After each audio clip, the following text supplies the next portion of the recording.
Hello दोस्तों, स्वागत है आपका मेरे YouTube चैनल पर। आज हम बात करने वाले हैं राष्ट्रीय कृमि मुक्ति दिवस 13 सितंबर 2022 के बारे में। आज सभी को एल्बेंडाजोल की दवाई खिलाई जा रही है, हमारे 1 साल से 19 साल तक के किशोर किशोरी और बच्चों को।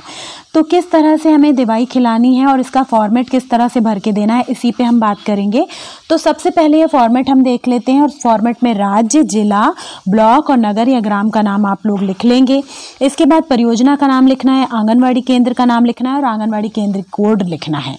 फिर आंगनवाड़ी में कृमि मुक्ति दिवस प्रशिक्षण प्राप्त आपने किया है, तो मुझे लगता है अभी तक सबने कृमि मुक्ति दिवस का प्रशिक्षण प्राप्त कर लिया होगा और किस तरह से ये काम करना है यह आप लोगों को पता चल गया होगा, तो यहाँ पे हाँ कर देंगे।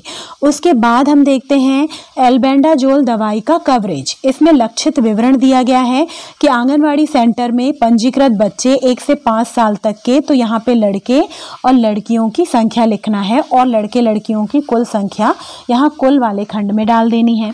उसके बाद गैर पंजीकृत बच्चे 1 से 5 साल तक के, ये वो बच्चे हैं कि जो हमारे गांव में आए हैं बाहर से अपने मामा के यहाँ घूमने या ऐसे ही कुछ, या फिर कोई बंजारे जाति के लोग हैं और वो घूमते हुए अपना व्यवसाय करते हैं, उनके बच्चों को भी हमें यहाँ पर दवाई खिलानी है। तो इस खंड में वो आ जाएंगे। स्कूल ना जाने वाले बच्चे, बहुत से बच्चे होते हैं जिन्होंने अपना स्कूल छोड़ दिया होता है, तो वो बच्चे यहाँ पर आ जाएंगे 6 से 19 साल के, जहाँ पे बच्चे होंगे और किशोर किशोरियाँ भी होंगी, तो उनको भी हमें एल्बेंडाजोल की दवाई खिलानी है।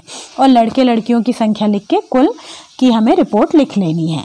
इसके बाद का खंड ये है कि खिलाई गई एल्बेंडाजोल दवाई का कवरेज।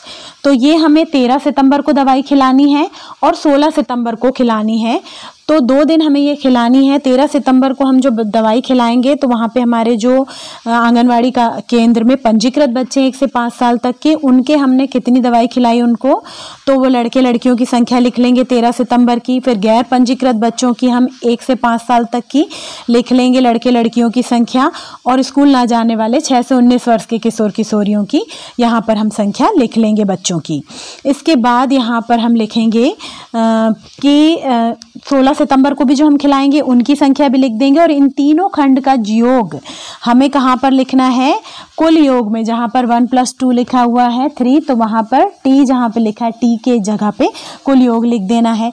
इसके बाद आंगनवाड़ी वर्कर के अनुसार हुई प्रतिकूल घटना की जानकारी। तो कोई प्रतिकूल घटना अगर हुई हो, बच्चों का कोई का जी मिचलाया हो, पेट फूला हो या चक्कर आ रहे हो, तो उसके लिए लिखनी है। अगर हाँ तो हाँ लिख देंगे, नहीं हुई तो नहीं लिख देंगे। तो कुल प्रतिकूल घटना की संख्या हम यहाँ पे लिखेंगे। तो कुल प्रतिकूल घटना की संख्या, जितने बच्चों के साथ हुआ वो संख्या लिख दें। गंभीर प्रतिकूल घटना हुई हो, कोई किसी बच्चे को हॉस्पिटल में एडमिट करना हो, वो लिख दें। स्वस्थ होने वाले बच्चे उनमें से जितने हों वो लिख दें। उसके बाद आंगनवाड़ी सेंटर को प्राप्त कुल एल्बेंडाजोल कितनी प्राप्त हुई थी वो संख्या लिखेंगे और कितनी बची है हम वो लिख देंगे यहाँ पर।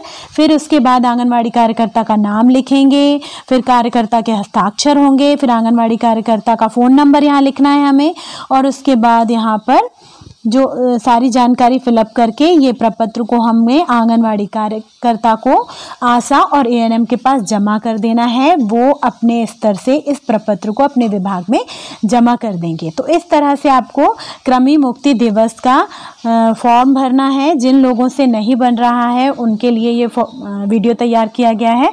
और इसी तरह की अच्छी अच्छी वीडियोस के लिए मेरे चैनल को आप लोग लाइक कीजिए, ज़्यादा से ज़्यादा शेयर कीजिए, ताकि हमारी आंगनवाड़ी कार्यकर्ता बहनों से ये बनने लगे, और सब्सक्राइब कीजिए। और एक फॉर्मेट आपको इसका बचा कर रख लेना है बात के लिए। Thank you.